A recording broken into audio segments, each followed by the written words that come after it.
Okay, well, I think we will go ahead and get started and we can have people jump in as they join. And this is recorded, so it will be available. We'll send it out via our newsletter and our website for others to view as well. So, welcome everyone. We are really excited to talk about long term plans and how we can really kind of bring them back to life if you haven't been able to utilize them as much as you hoped or just didn't really know where to start. We have some really excellent resources today to help you with that. This is more information about the Nutrition Aging Resource Center if you are not familiar with us. The goal of the Resource Center is to support the National Aging Network, former and future Innovations in Nutrition grantees, and other Older Americans Act stakeholder organizations in the development and expansion of nutrition programs in their states and communities. And we're able to do this by providing resources to the Aging Nutrition Network on our website, which is up at the top. These resources actually help state units on aging, area agencies on aging, and local service providers so they can develop impactful, cost effective, and person centered services that align with the purposes of the Older Americans Act Title 3C. And we are on the majority of all social media channels. So please follow and engage with us at Aging Nutrition. We also have the QR code on here that you can scan, and that takes you to our social media channels. It also gives you more information on how to sign up for our newsletter that we send out. So don't miss out on those opportunities to, get a resource or a connection.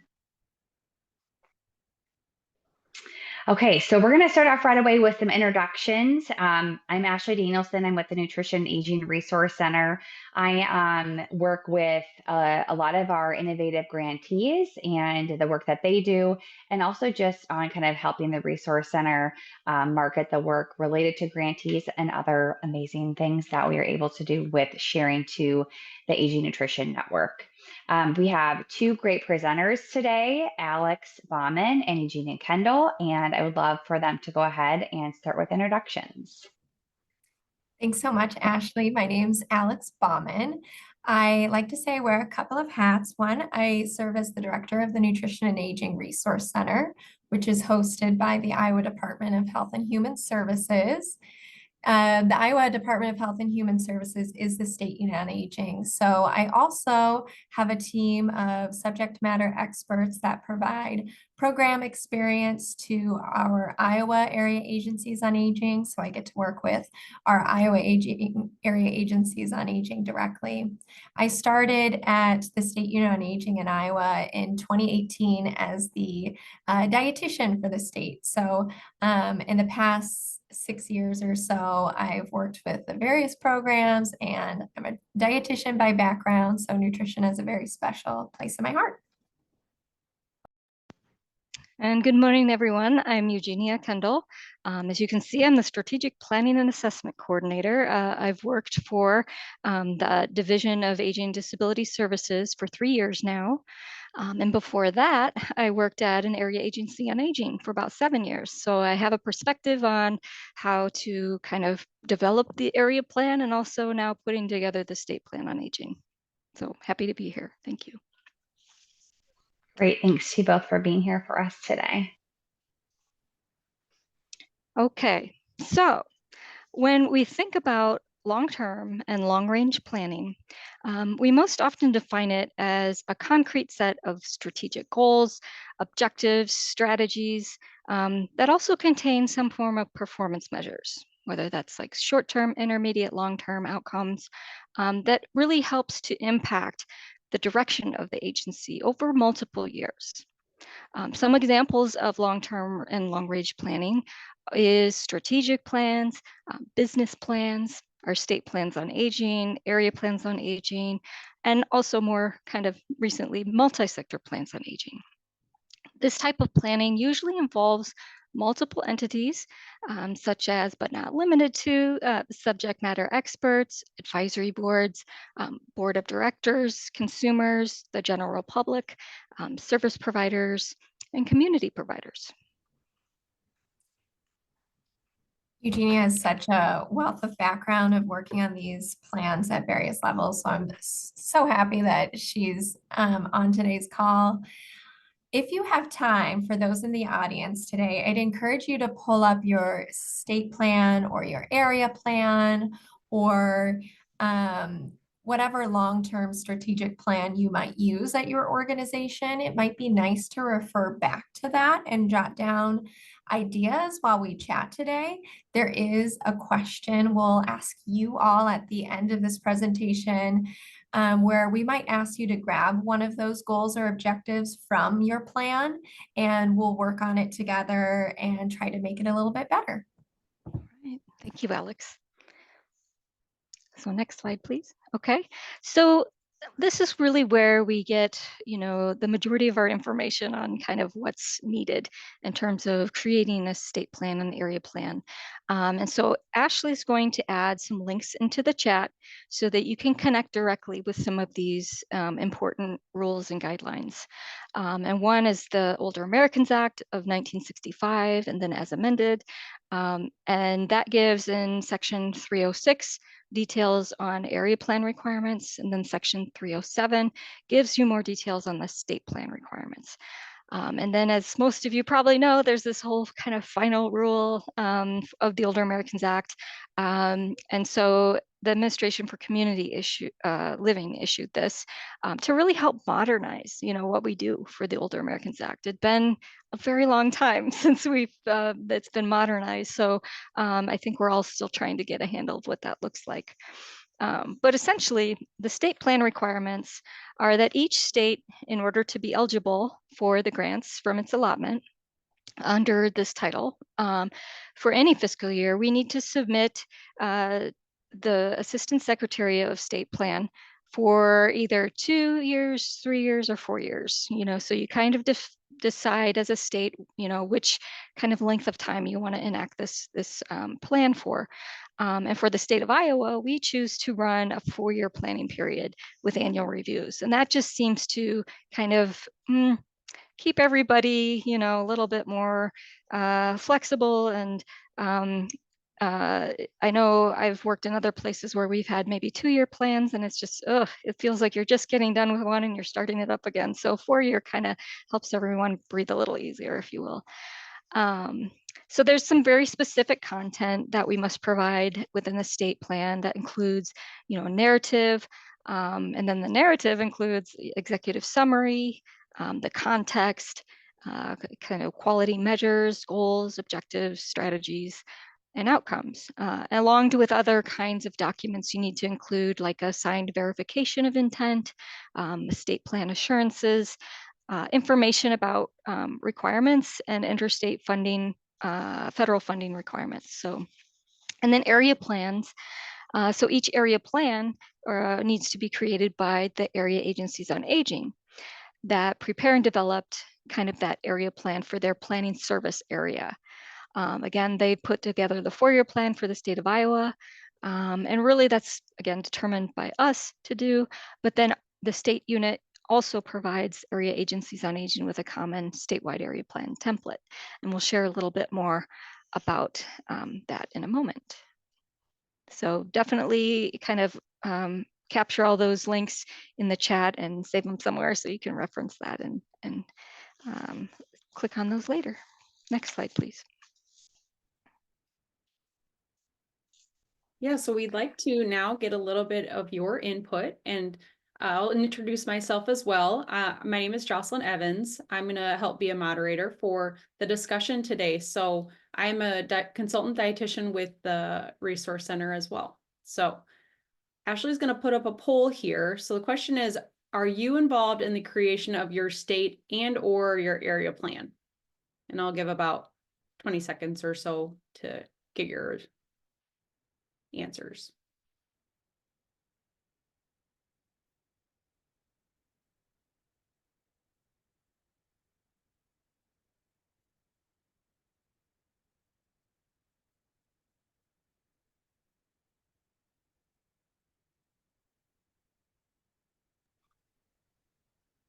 I'm going to end the poll in just about 10 seconds. So if you haven't been able to put anything in yet, please click an answer if you'd like to participate.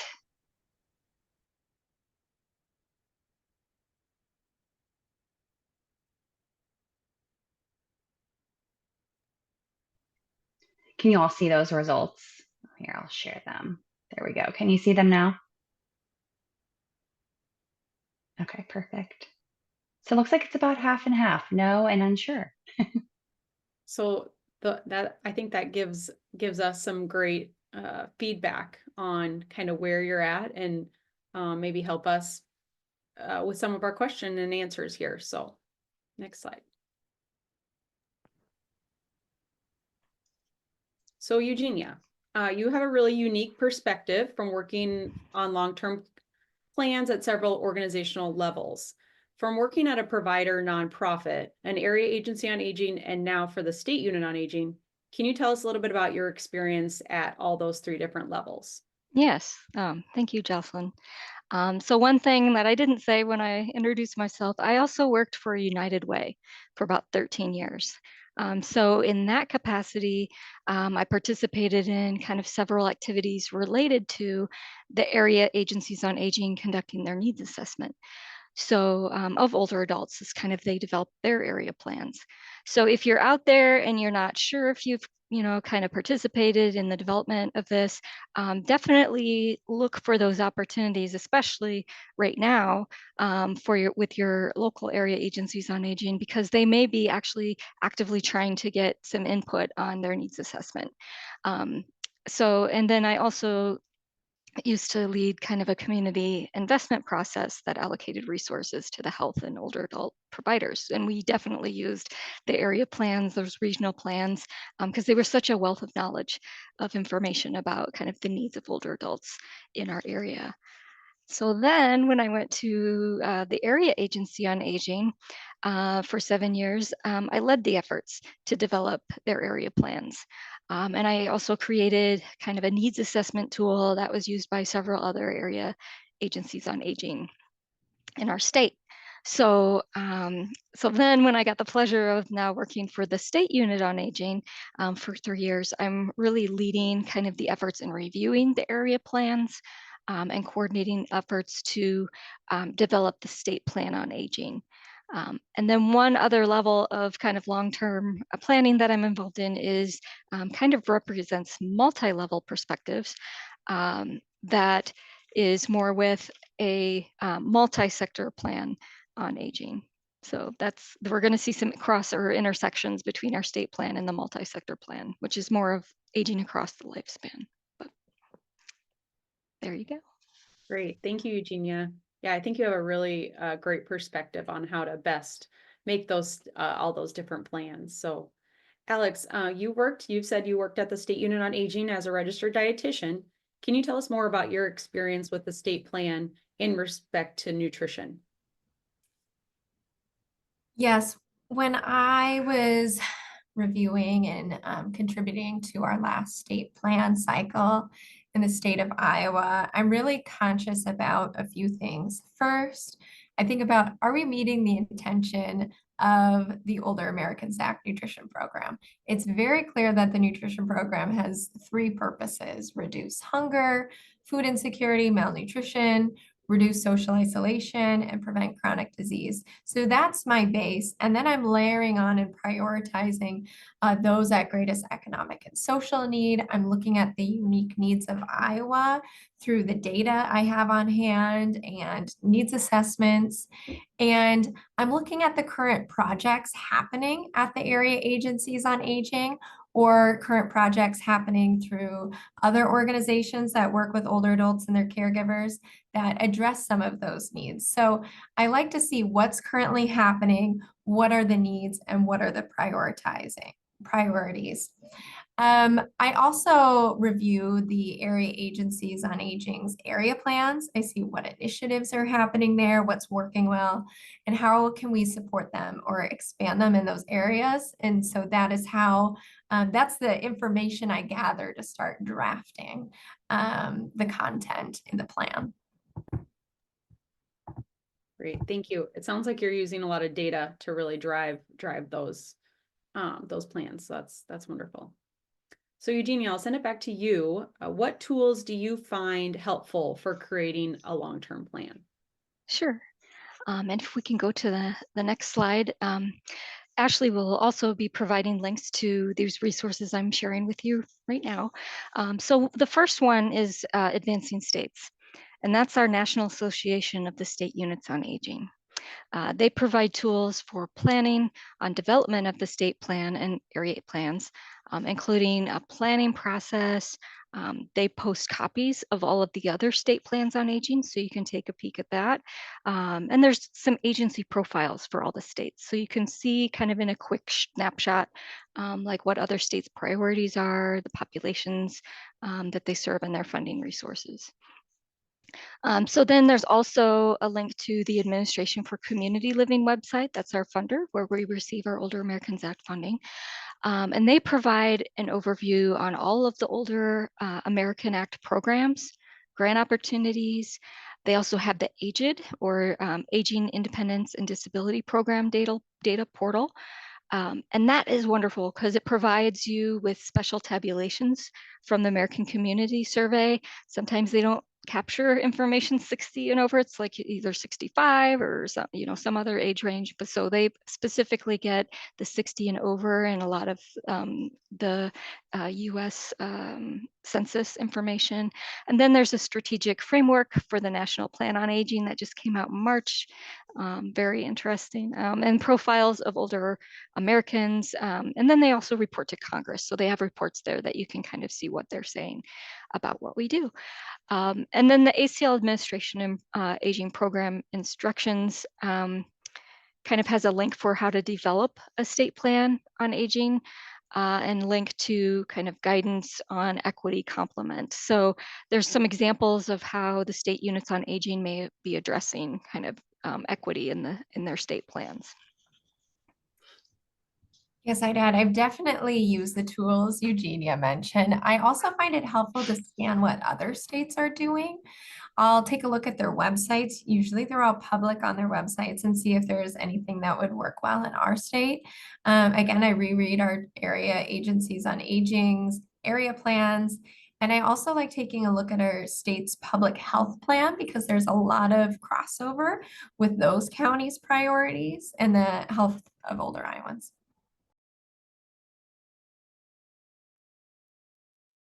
So we'd like to get your input here again. So if you could enter in the chat any additional tools that you use when creating long-term plans.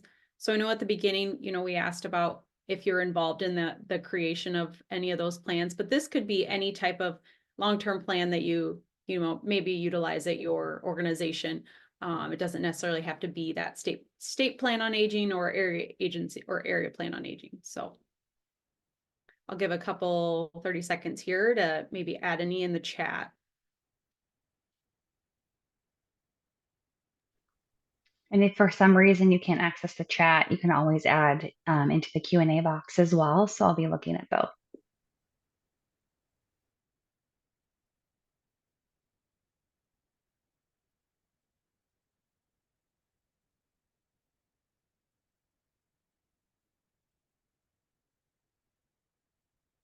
I even get to thinking about, just on a personal level as well, creating long-term plans for your family or for yourself. A lot of those skills can translate. So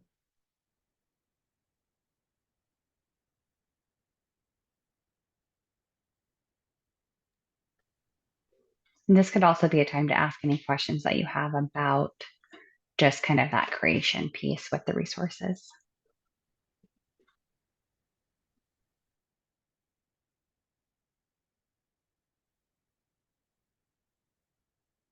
and we can leave that open. And if you keep thinking and add something to the chat, we can review that at the end and maybe share that with the group. So.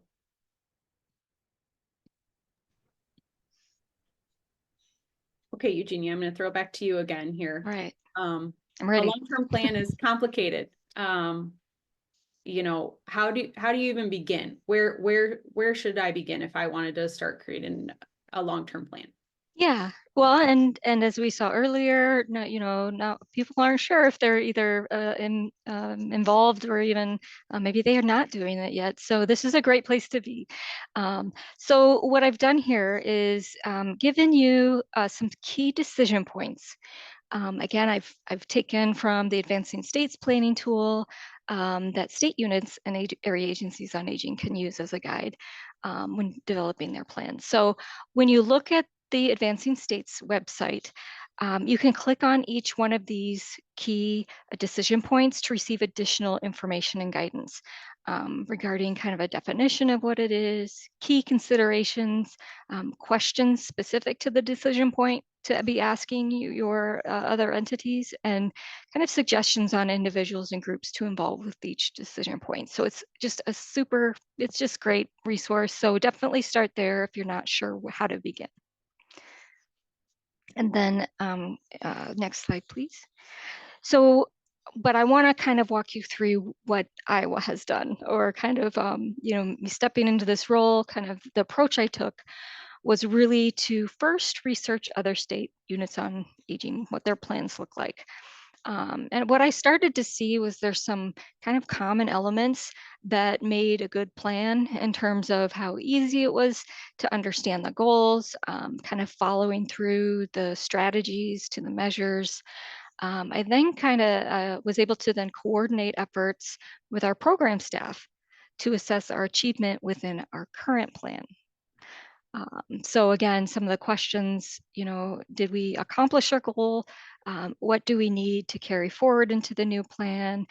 What do we need to discontinue because of the nature of our work has changed? So these were kind of some initial questions I started to gather. Next slide, please.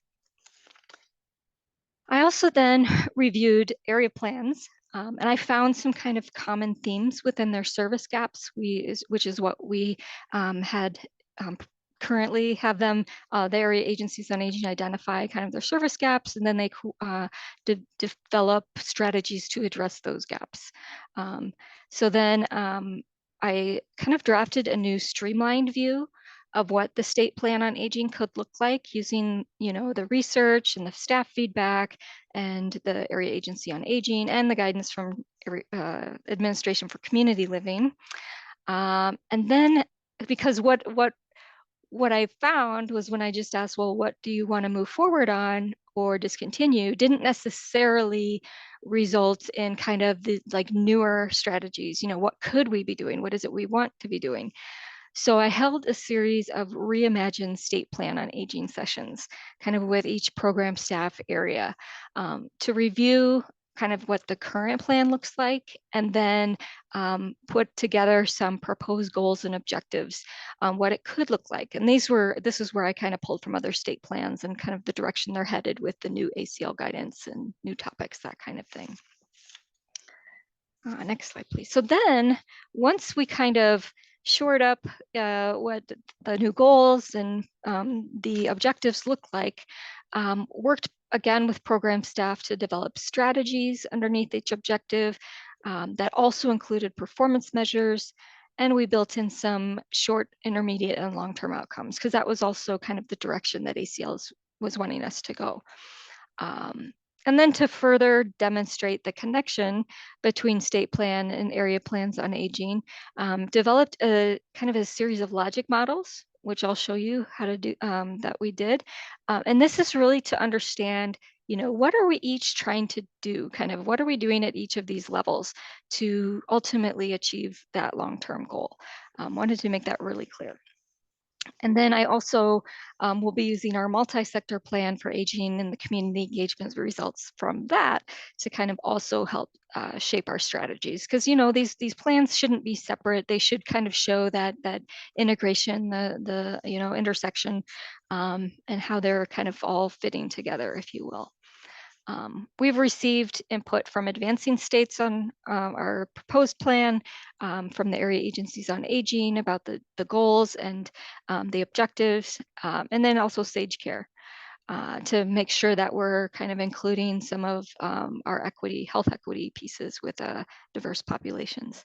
And then we also plan to post it for public and provider impact or input this fall.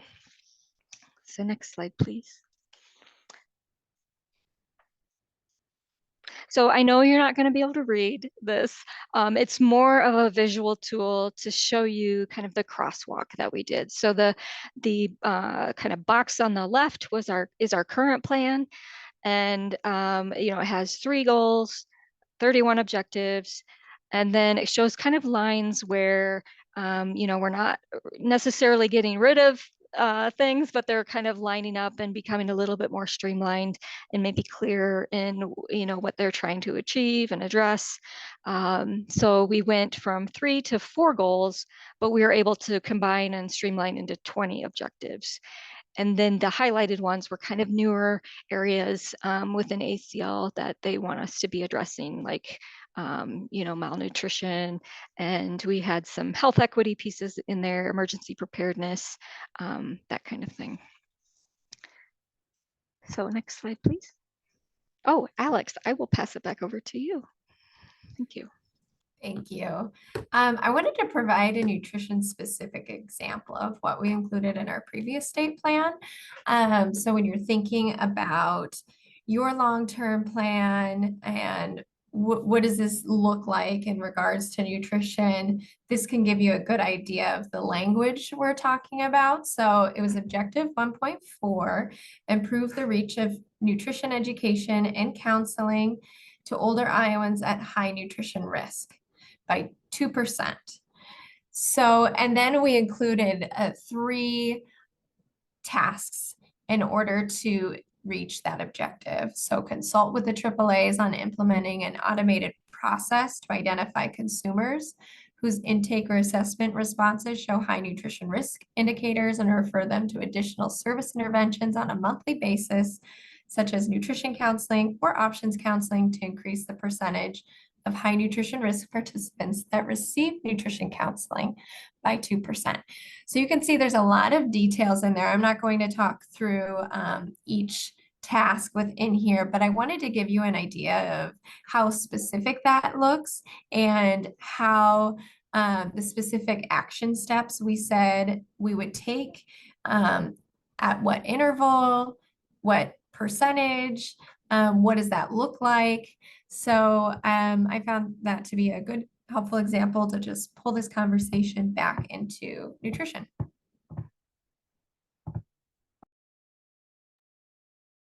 Great, thank you, Alex.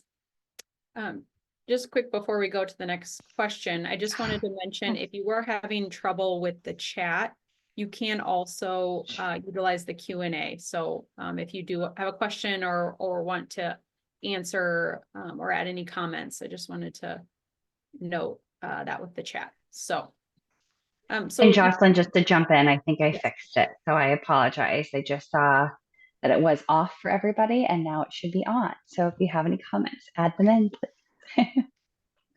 Great, thank you. Thank you, Ashley. Okay, Eugenia. So you mentioned logic models and utilizing logic models. Can you tell us a little bit more about those? Yes, and there we go. Okay. So for example, for our first goal of maximize independence, what this does is it kind of provides a conceptual view in terms of activities, outcomes each entity, you know, would provide, starting with consumers. So, you know, if you know, we're trying to achieve this long-term outcome over here, you know, what are some of the things that we would start to see consumers do kind of on their end? In terms of, if it's maximize independence, maybe they receive accurate information to make choices about their long-term supports and services, you know, participate in developing their own care plan, that kind of thing.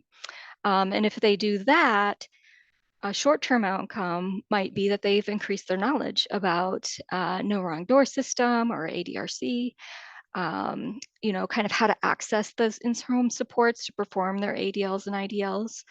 And then the intermediate would be that they improve their access to services, they increase their ability to use self-determination in caring for themselves, that kind of thing. And that ultimately leads then to our long-term outcome, as you can see. So then we kind of go up a level. So area agencies on aging, you know, what are they doing? Well, they're probably providing some outreach to target populations to reach folks that are most in social and greatest and economic need. They're providing maybe their staff with additional training to be able to serve people or folks with the right skill set, maybe providing community education on the Aging Disability Resource Centers, the No Wrong Door, that kind of thing. So the result of those activities would be kind of short term, they would be able to deliver person-centered, culturally appropriate trauma-informed services, if you will. And then that would lead to kind of increased capacity to improve the health and independence of at-risk, diverse, and underserved populations. So then if, again, we go down to the next level, or maybe it's up, I don't know. Okay, so anyway, then you're looking at the Aging and Disability Resources Centers. So they're kind of getting more into the system level of services. So they may, activity would be that provide referrals across maybe agencies to be able to support target populations and address the social determinants of health. Which the short-term outcome would be that they're engaging with community partners and advocating on behalf of their target populations.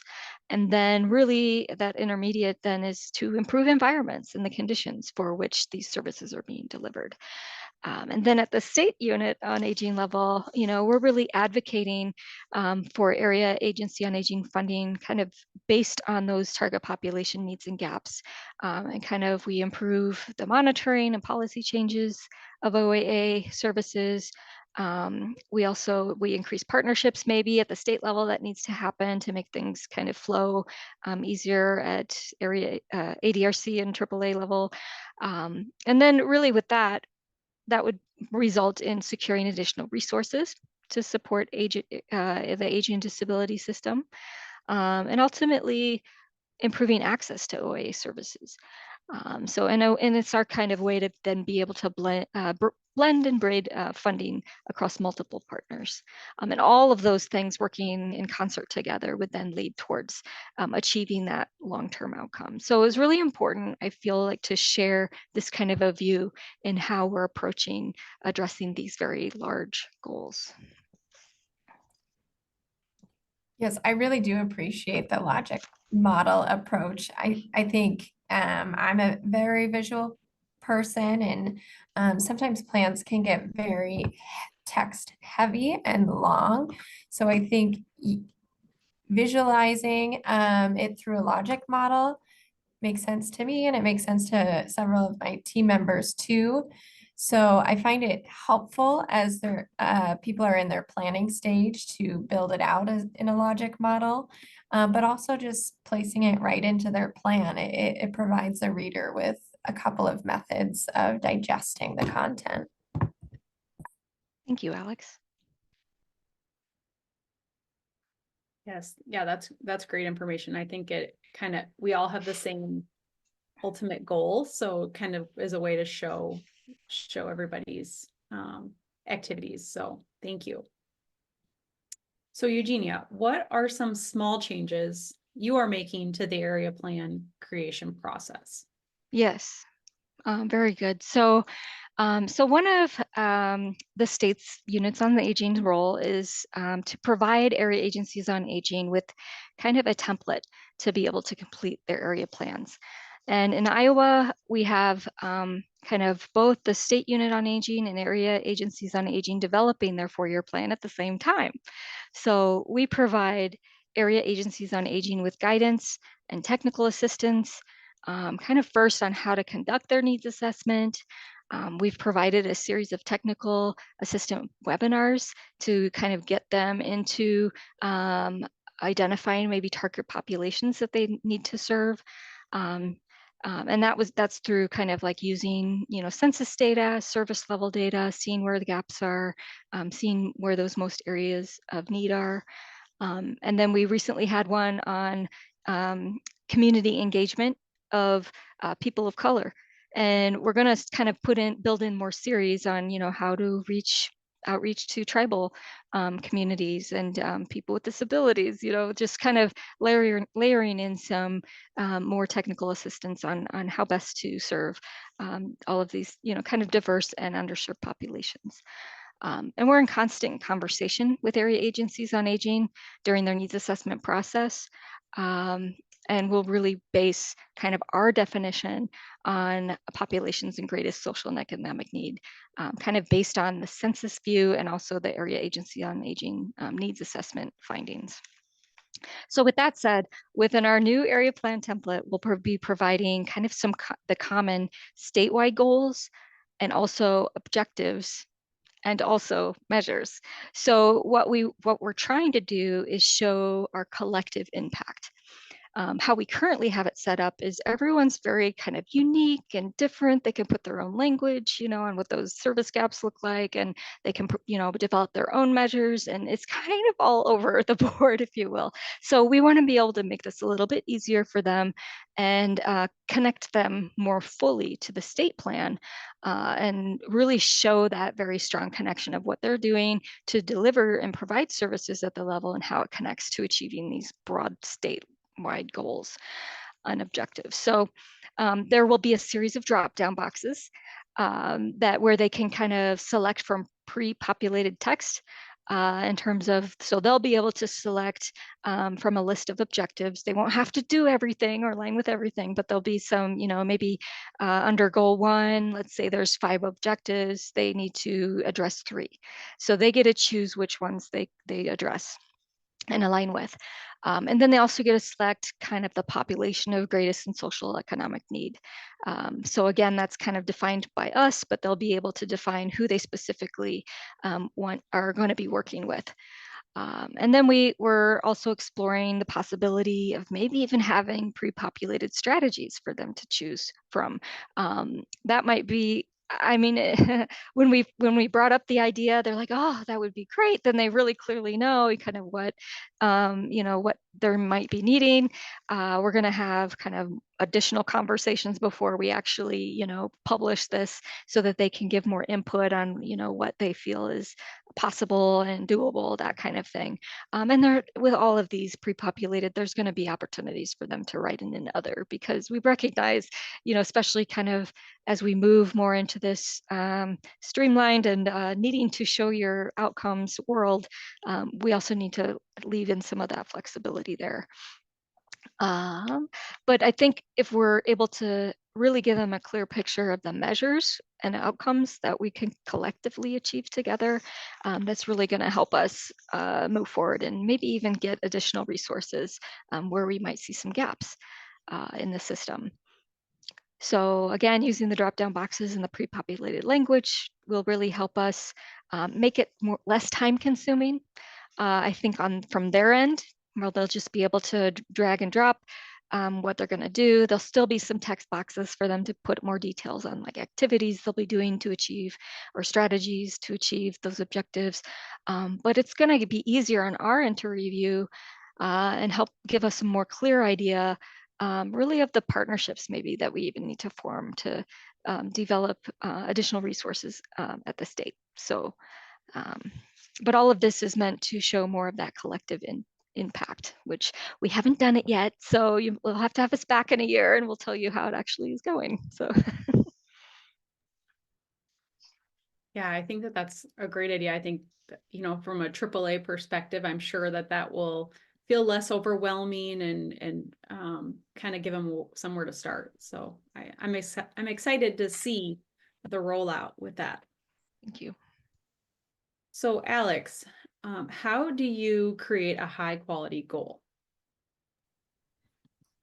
I alluded this a little bit earlier when I showed an example of our state plan in Iowa's objective, but I'm going to talk a little bit about SMART goals. A lot of you probably have heard of the term or you actively use it, but this is just what I really hone in on any kind of long-term plan I do. So yes, for the state plan, but also for any kind of, I have a team and annually we sit down and we think about what we're going to work on for this upcoming year.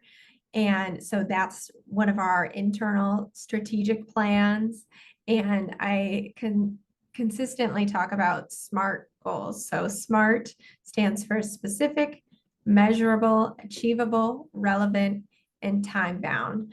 So an example, these are hypothetical. What wouldn't be a SMART goal, but what I see from time to time is improve Iowa's congregate nutrition program. That's a great goal. It's, a lofty, good thing to achieve, but it's not very specific. It's not measurable. We don't know what it would look like if we wanted to improve Iowa's congregate nutrition program. Therefore, we don't know if we've achieved our goal or not, because what improving the meal program looks like could be very different in my mind versus your mind. It could be relevant to what we need. We do need to improve Iowa's congregate nutrition program, but time bound. This could be 30 days from now. It could be 10 years from now. We don't know. So it's not a SMART goal. So to edit this a little bit, I wrote revitalize Iowa's congregate nutrition programs to increase the percentage of rural participants statewide by 10% by 2027. So this is much more specific. So we know that, okay, we're talking about specifically increasing the percentage of rural participants by 10%. So that's specific. We're looking at a certain target population.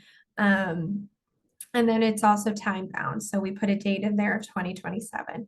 So this would be probably a longer term goal, definitely. And I would probably have some action steps under that are also using that SMART criteria that are specific, measurable, achievable, relevant, time bound, to talk about how I would reach that. So it might be very simple, like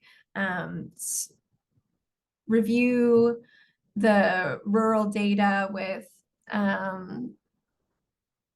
X number of partners on a monthly basis. That's thinking on the top of my head. I would want to sit down and think a little bit harder about what that would look like, but I would also use that SMART criteria to list out some action plans to meet that goal. Great, thank you, Alex. So at the beginning, we had mentioned that we would like for you to pull out, your state plan, your area plan. So if you could pull that out and select one objective and place it in the chat. And then we want to give you a little bit of time to just look it over. Do you think it's a SMART goal? Is there a way to improve it? And feel free to put that in the chat as well. I think, when I think about goals, I think the benefit to having the SMART goals is giving you, a chance to achieve it. When we looked at that last goal that Alex was just talking about, improve Iowa's congregate meal program. Well, how do we know if we achieved it? It feels good to achieve a goal. I think that all of us can agree with that. So giving that SMART, the specific criteria on it, it helps to give you a chance to meet the goal and feel like you accomplished something. So we'll give you a couple minute or so to give you some time to look at your own goals. And I know I'll just add, most of those on today's call mentioned they didn't know, or they weren't specifically involved with their long-term planning process. But what I think about is maybe if your organization doesn't have a long-term plan, but you have some goals that are in your mind, maybe think about that as a goal. Just like write one down that you might want to work on. Then you can use it as a stepping off point and kind of improve upon that with any of your team members this upcoming year.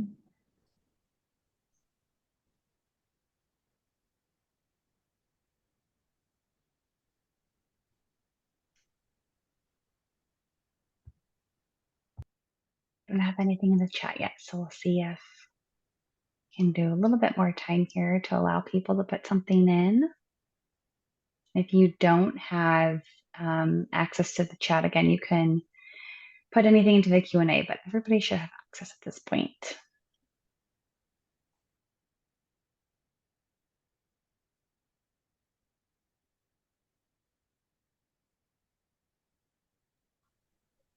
Okay, so Connie just added in. Thanks, Connie, so much.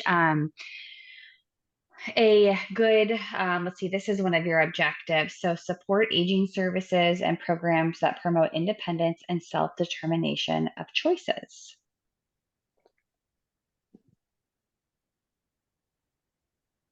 And Connie, if you have anything else to add on that, do you think that it is a SMART goal? If you feel like it needs to be improved?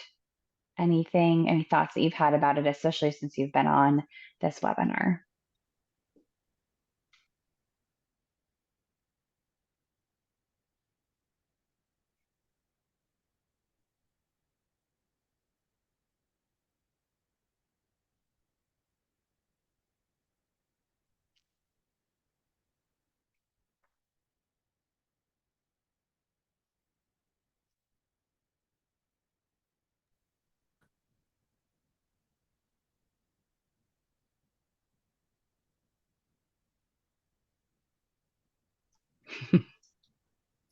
Yeah. Yeah, so for anyone else, Connie is commenting, she's not sure how it's measured or what it means. So, and that's something where, again, you can relook at these and say, okay, how do we improve it if we're not understanding all of that? Yeah. I find in my work in the past several years, we do a lot of fantastic like brainstorming, or I have in the past several years, done some fantastic brainstorming sessions as team members in various capacities. I've done this on a lot of different topic areas. And what I find is there are these like fantastic lofty goals. Like we know we need to support aging services and programs that promote independence. Like, yes, this is what we need to do. Maybe this is what we've brainstormed as a team. But then what exactly it looks like sometimes isn't detailed out in that same brainstorm session. So it's almost needing a follow-up brainstorming session to get down to exactly what this looks like, or tasking that to a couple of people to really look into the data, or to survey people or ask more questions to say, well, what would supporting aging services and programs look like? What does self-determination look like? What does promoting independence look like? To narrow down, like, how do we know we're going to achieve this goal if we don't exactly know what this looks like? Or maybe you're moving forward with a goal like this already, and one person might have an idea of thinking, yes, I'm going to do this project and this is going to meet our goal. And another person reading it said, that's not what I had in mind at all. So you're just being on different pages. But I say all of that to say we've been in the same boat. I'm not, for anyone in the chat today who has goals and are looking at them, you're like, oh gosh, like this is not specific or measurable. We've been there, and there are, I wouldn't say probably 100% of our goals are perfect either. Like there's always room for improvement. You can relook at them time and time again and say, okay, this isn't exactly what I wanted it to be or what we wanted it to be. So let's continue to improve that.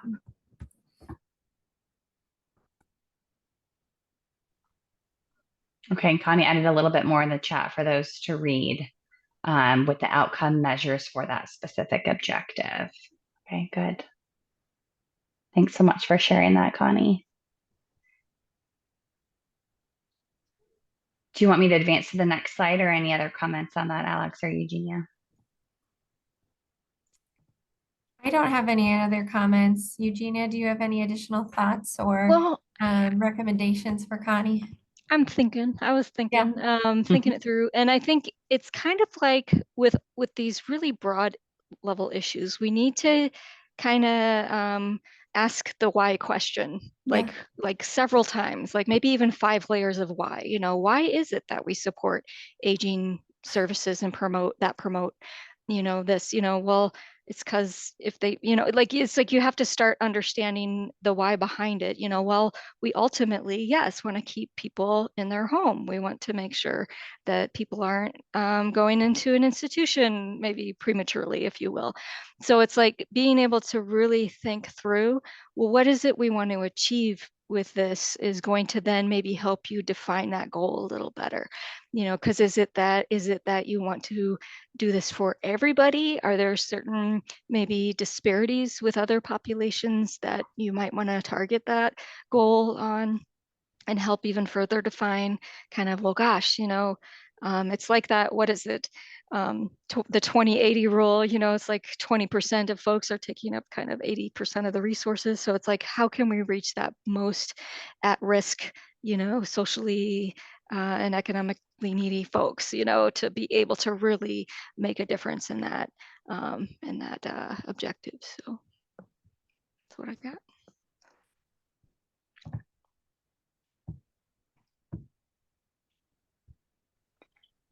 Okay, so to bring us back to really what we want to know, because this all brings us full circle at the end. Now we have this required area plan and state plan, and you mentioned how you effectively create a long-term plan.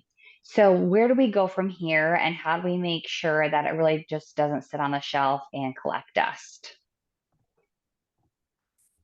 Yeah, so I alluded to this a little bit, but from a program person's perspective, I use that state plan to then work with my team to make 1-year work plans on an annual basis. So we've sat down, we've created this long-term goal that, let's say, is 4 years long. Then ideally, as a team, we would sit down and create action steps to meet that objective and goal every year. However, it works best for your team, but maybe print it out and keep some of those high level objectives up on the wall to just continue to remind us that this is the goal we're trying to achieve. I think I've seen it happen before where the plan's been made and then we don't pick it up again until 4 years later. We're like, well, what did we say we were going to do? So having those in a very visible location, maybe in the past we've chosen certain areas of the plan to talk about with our area agencies on like a quarterly basis. We've like chosen a certain topic area to say, this is what we're going to update you on. We're going to pull data on that quarter and we're going to talk about this section of the plan, maybe bringing it to monthly team meetings and picking a certain objective to talk about that month.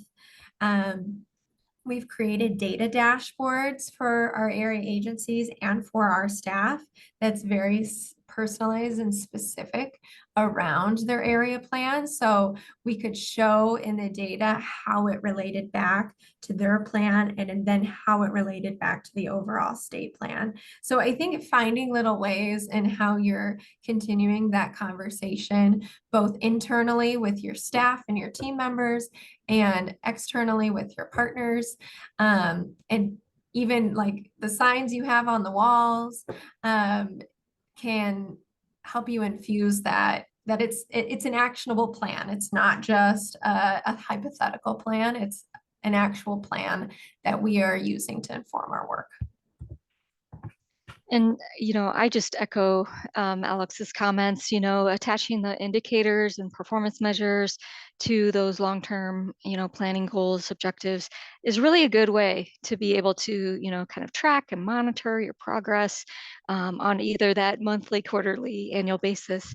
But agencies can then kind of use that information of what they're achieving to adjust the strategies even if needed. So that's why we have an annual update, is to really understand, well, did this strategy work out the way I intended? And, hey, maybe it doesn't work out the first time around. So you need to then be able to adjust maybe, partnerships you're connecting with, or, maybe outreach needs to be improved. So there's lots of different ways that the data can help provide you with that kind of level of information. And then, and it also kind of creates, it really ensures just that everybody's on the same page with what success looks like. So, and that's, I think, really important because, just expectations on, well, this is what we are trying to do and what we intended to do, but it's not really what we actually achieved. So I think that's what's the important thing about a long-term plan, is that it has places and opportunities to kind of adjust as needed, if you will, because it's hard. It's hard to put a 10-year view or maybe even the 4-year view plan out there. And so it needs to be flexible. So thank you. Great. Well, before we do thank yous to everybody, would love to ask if there are any questions. And again, you can put that in the chat, you can put it in the Q&A, and we'll do a little round of that. I know that we're pretty close to 12:30 p.m. Central Time, but I do want to give a little bit of extra time for any questions or comments. So we'll leave that open for a minute or so. I noticed that Connie noted that as program coordinators, we struggle connecting the state plan objectives to program activities. And she noted that the presentation was helpful and they plan to do some things differently next time. So that's great to hear. I will say I've seen that time and time again. Again, as the director of the Nutrition and Aging Resource Center, I work with states across the country, and I've also been working on the Iowa state plan, have pulled other state plans from states to look at them.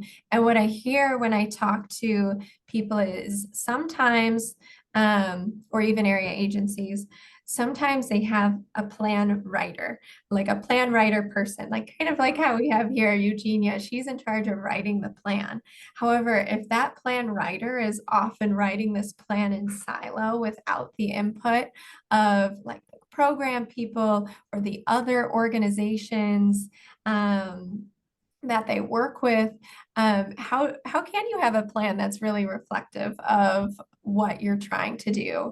Or maybe, there's a requirement around, I don't want to make up something that's wrong, but maybe there's some requirement federally or at your state, and there's an objective just kind of created out of the blue, even though there's no local buy-in to meet that objective, then it's really going to be hard to make that goal usable. So kind of looking at what's currently happening, trying to almost like building upon what's currently happening, like a step further, rather than creating something like brand new with no funding or no plans in place, is going to be an easier start when you're looking at those plans. Do you have any thoughts about that, Eugenia? I think you did a beautiful job. So thank you very much. Thanks, Alex, for that. And thanks, Connie, for adding that in. I didn't see that until Alex brought it up. Any other comments, questions to add in?